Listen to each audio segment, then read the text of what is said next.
So I'm currently on hold with a radio talk show, and I'm doing an interview on the radio today. It's my first radio interview ever. That was amazing. Did you see how he loved you at the end? It's actually kind of fun. He's like, anytime you do a stunt for any of your clients, I'll have you on to talk about it. Oh my God, that's amazing. Andrew Johnson de l'agence Drew qui a accepté mon invitation, agence que je surveille, agence marketing, tout ça, mais il va nous expliquer. Andrew, première question. Tu sais un peu comment ça fonctionne, hein?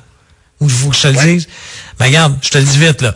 Moi, j'ai concocté un questionnaire d'à peu près 30 questions. Je pose tout le temps à peu près les mêmes questions aux entrepreneurs. En fait, 10 questions qui viennent de 30 questions. Puis moi, j'ai pris l'idée dans un questionnaire qui a été bâti en 1860. Tu sais, ça fait longtemps, ça s'appelait Confession. Alors, c'est jamais des questions faciles. Puis Andrew, ben, il a accepté de se prêter au jeu. Mais la première question qui est facile, Andrew, explique-nous ce que l'agence Drew, ça fait. Bon, une agence, c'est une agence de publicité et une boîte de production multidisciplinaire. Donc, pour faire ça facile à comprendre, on travaille avec des marques, des PME et des marques qui ont des marques internationales et c'est ça, on fait de la publicité et on fait accroître la notoriété de nos clients sur le web via surtout les plateformes connues Facebook, Instagram, YouTube et c'est pas mal ça. J'ai une petite question avant qu'on tombe dans mon questionnaire, parce qu'il y a quelque chose qui a quand même tapé dans mon attention. C'est parce que, bon, Andrew Johnson, c'est ton nom. L'agence s'appelle Drew, mais Drew avec 2 W. Tu sais, c'est D-R-E-W-W. Pourquoi? Exact. Donc, on a fait un rebranding, en fait, dans les derniers mois. Avant, l'agence, ça s'appelait AMG Media, qui est mes initiales, Andrew Mackenzie Johnson. Et on avait une boîte de production qui travaillait en parallèle, qui s'appelait Independent Studios. Après 2-3 ans que la boîte de production existait, on a décidé de fusionner les deux ensemble. Il fallait trouver un nouveau nom pour cette nouvelle entité. Et on a travaillé à réfléchir énormément. Et quelqu'un dans l'équipe a proposé Drew, qui est un peu un nickname que certains de mes amis ont pour moi. Par contre, la manière traditionnelle d'écrire Drew, c'est D-R-E-W. Mais vous connaissez sûrement très bien le chanteur le plus populaire au monde, Justin Bieber. Lui, il a parti quelques années une ligne lifestyle de linge au nom de Drew avec un W.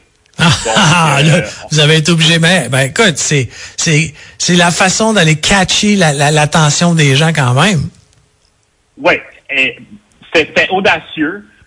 Il y a quelques-uns de mes amis, quand je leur ai dit qu'on pensait faire ça, qui m'ont dit c'est pas une bonne idée.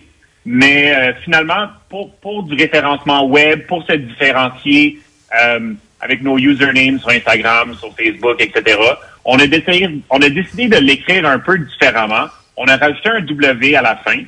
Et dans le logo, il y a un troisième petit W dans un cercle qui fait allusion au symbole du copyright. Donc, quand on met les 3 W ensemble, ça fait le www, qui est le World Wide Web. On connaît tous le triple W devant toutes les adresses web qu'on visite à tous les jours.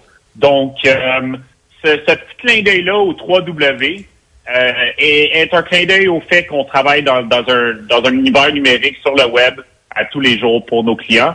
Et c'est vraiment là qu'on se spécialise.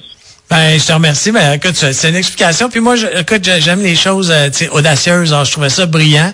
Puis c'est sûr qu'au niveau du référencement, c'est pas mauvais du tout là, que vous essayez de faire ça. Là, on commence, Andrew, dans les questions plus dures, OK? Mais quel est l'objectif de Drew? OK. Ben, je te dirais, je vais casser la question en 2 réponses. Je vais donner la réponse que je donnerais à mes clients et je vais donner une réponse à nos objectifs à l'interne. Donc, ce qu'on essaie de faire ce qu'on a comme objectif, c'est vraiment de faire rayonner la personnalité de la marque de nos clients. On fait ça en créant du contenu pertinent, divertissant. Ça peut être des photos surtout des courts-métrages et des publicités. Tout ça qui ont le but de créer de la notoriété pour nos clients. Nous, notre objectif à l'interne, c'est de continuer d'accroître l'agence, de commencer à compétitionner contre les grands. On en connaît ici à Montréal, il y a plusieurs grandes agences. Il y en a une qui est connue mondialement, qui a eu énormément de succès. Vous connaissez peut-être Sidley. Donc, nous, on est une jeune agence, mais on commence à jouer dans la cour des grands. Et un jour, on aimerait bien ça travailler à l'international. Par contre, notre siège social restera toujours à Montréal. C'est une ville que j'adore. Je crois qu'il y a énormément d'esprit créatif ici à Montréal. Et même si on exporte notre concept dans d'autres villes, dans d'autres pays, surtout aux États-Unis, à New York, à LA, le siège social restera toujours à Montréal. Je comprends.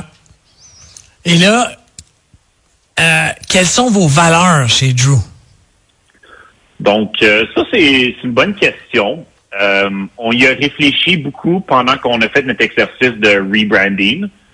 Et on établit 3 petits catchphrases qui résument tous nos valeurs.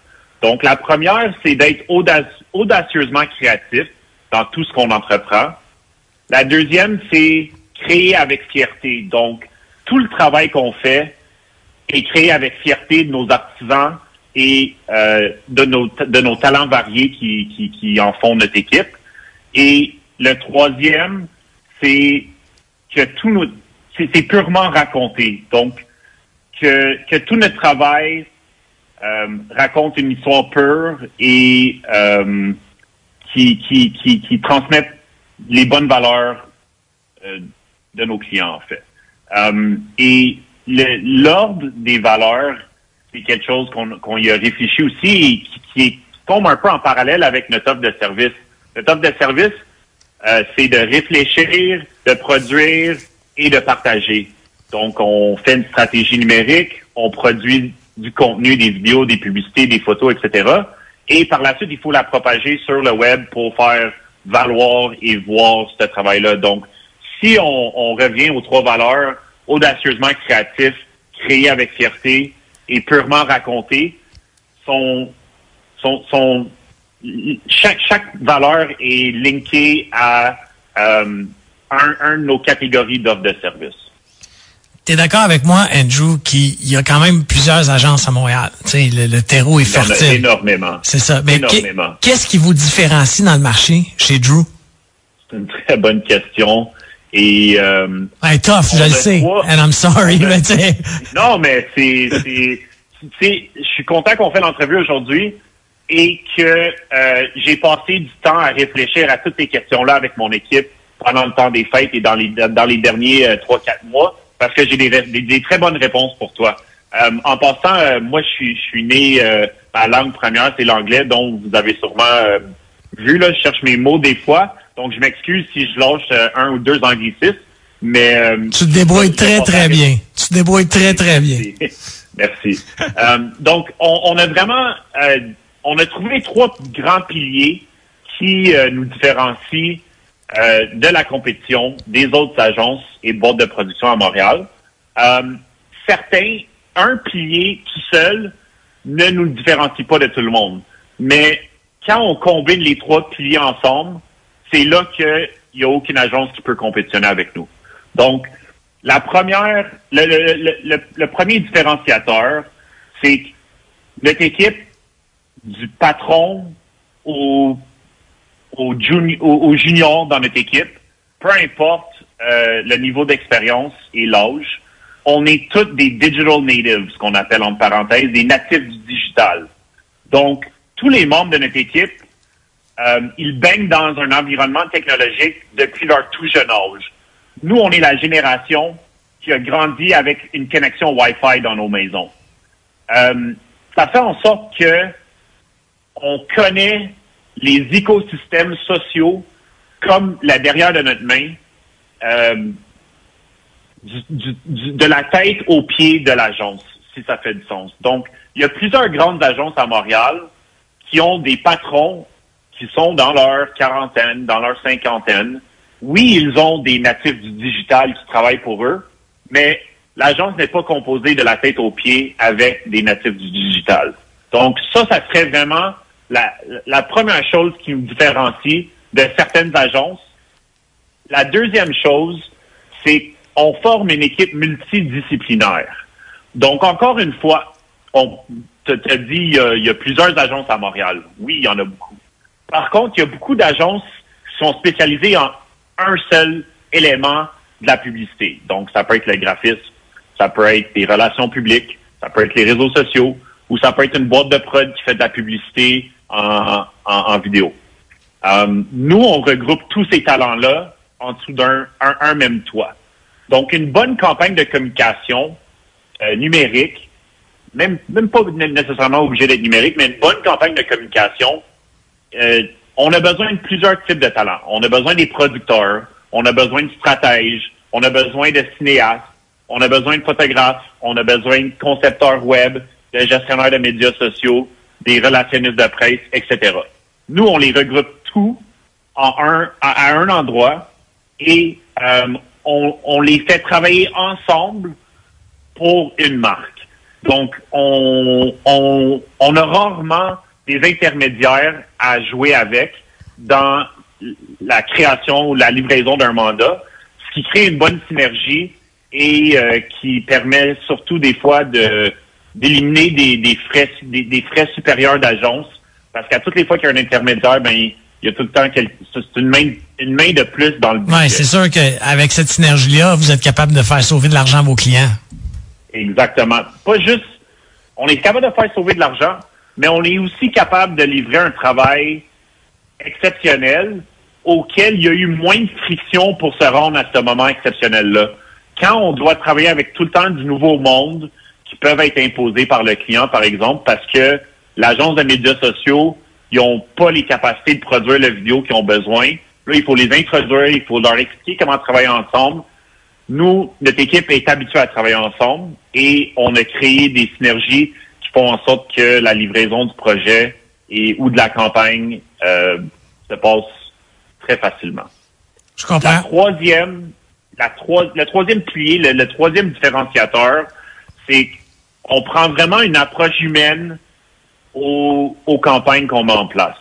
Donc, il y a beaucoup d'agences, il y a beaucoup de marques qui veulent tout le temps vendre. Ils veulent mettre juste des photos de leurs produits sur leur compte Instagram ou sur leur Facebook. C'est pas l'approche qu'on prend. On essaye de se mettre dans la peau du public cible et on se demande tout le temps qu'est-ce que moi j'aimerais voir de cette marque-là? Quel type d'histoire aimerais-je me faire raconter? Et on prend cette approche-là de storytelling et de divertir l'audience, le public cible du client, à la place d'essayer de leur vendre un message, de vendre la salade du client.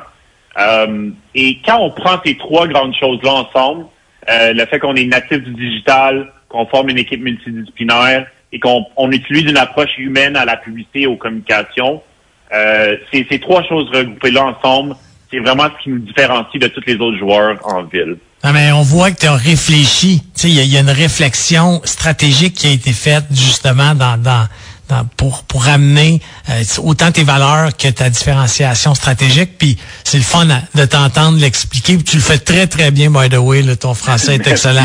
Regarde, je cherche les mots un petit peu des fois. Ouais, c'est pas grave, ça. Mais là, Andrew, j'ai une question pour toi. Toi, plus jeune, là, tu toujours su que tu voulais être un entrepreneur? Absolument. Je pense que je suis né avec ça dans les sangs. Je suis né avec ça dans le sang. Mon père est entrepreneur en construction. Il a toujours travaillé pour lui-même. Je l'ai vu aller, je l'ai vu faire son horaire, je l'ai vu entreprendre ses propres projets. Et il m'a définitivement passé le flambeau et cette passion pour l'entrepreneuriat. Et mes premiers projets d'entrepreneuriat, je les ai commencés à 15 ans. Avec mes trois meilleurs amis, on a lancé une marque de linge dans le monde du freestyle skiing. Donc, on allait au Mont-Avila, au Mont-Tremblant, on faisait des vidéos de ski, on les mettait en ligne. Ça, c'est en 2007. Wow! Old school! Old school! Etc. Et on avait un petit site de commerce électronique. Donc, encore une fois, en 2007, du commerce électronique, c'était méconnu. Et c'est vraiment là que tout a commencé. Mais l'entrepreneuriat, c'est dans mon sang et j'aurais jamais fait autrement. Hey, c'est vraiment cool. Puis, une question comme ça, là, y a-t-il quelque chose que tu ferais différemment? Il n'y a absolument rien que j'aurais fait différemment. J'ai pris beaucoup de risques. À la mi-cégep, après 2 sessions, j'ai quitté le cégep. J'ai été beaucoup critiqué par mon entourage, pendant un petit bout par mes parents, jusqu'à temps qu'ils ont compris que c'était pas pour moi. Mais j'ai pris beaucoup de risques, mais je regrette absolument rien. Et je pense l'année dernière, quand j'ai été nominé 30 Under 30 par InfoPresse, ça a validé un peu mes décisions et mon parcours. Et pour ces raisons-là, je changerai absolument rien. Ah, j'aime ça parce que c'est rare les gens qui sont, qui ont l'audace de le dire. Moi aussi, je le dis souvent. Puis moi, j'ai fait des grosses gaffes en affaires, mais je changerai pas mes gaffes. C'est qui je suis aujourd'hui. C'est quelque chose que je voulais toucher dessus. C'est il faut faire des erreurs en entrepreneuriat. Il faut l'échapper parce que quand tu l'échappes, ça veut dire que tu as fait quelque chose pour la première fois et tu en retires une leçon. Sans ces leçons, tu ne peux pas grandir plus grand et plus puissant. Donc, pour moi, les erreurs, c'est un signe d'avancement et c'est ça. Je ferai absolument rien différemment et je pense que les erreurs et les gaffes sont nécessaires dans le parcours. Je suis 100% d'accord avec toi. Hey, j'ai une dernière question pour toi. Qu'est-ce que tu aimerais dire aux entrepreneurs qui nous écoutent, jeunes, moins jeunes, en démarrage? Il y en a, il y a des CEO de business de 40 millions là, qui m'écrivent, qui nous écoutent. Qu'est-ce que tu aurais envie de leur laisser comme message par rapport à l'entrepreneuriat? Ben, ne jamais abandonner et croire en soi, malgré les opinions externes et les critiques reçues. Les critiques, il faut les prendre et les distiller et en retirer des fois du positif pour s'adapter. Mais à la fin de la journée, il faut jamais abandonner dans nos idées et de croire en soi. Puis de aussi croire que il faut pour prendre des risques, il faut croire que les étoiles vont s'aligner dans le futur et il faut pouvoir avancer sans voir la lumière au bout du chemin. Et c'est la capacité d'avancer sans voir la lumière au bout du chemin qui va te donner du succès. Hey, c'est, comme on dit, des mots sages d'une personne. On sent dans ta voix que tu as eu des difficultés puis que tu les as surmontées. C'est toujours le fun d'entendre un entrepreneur nous parler comme ça.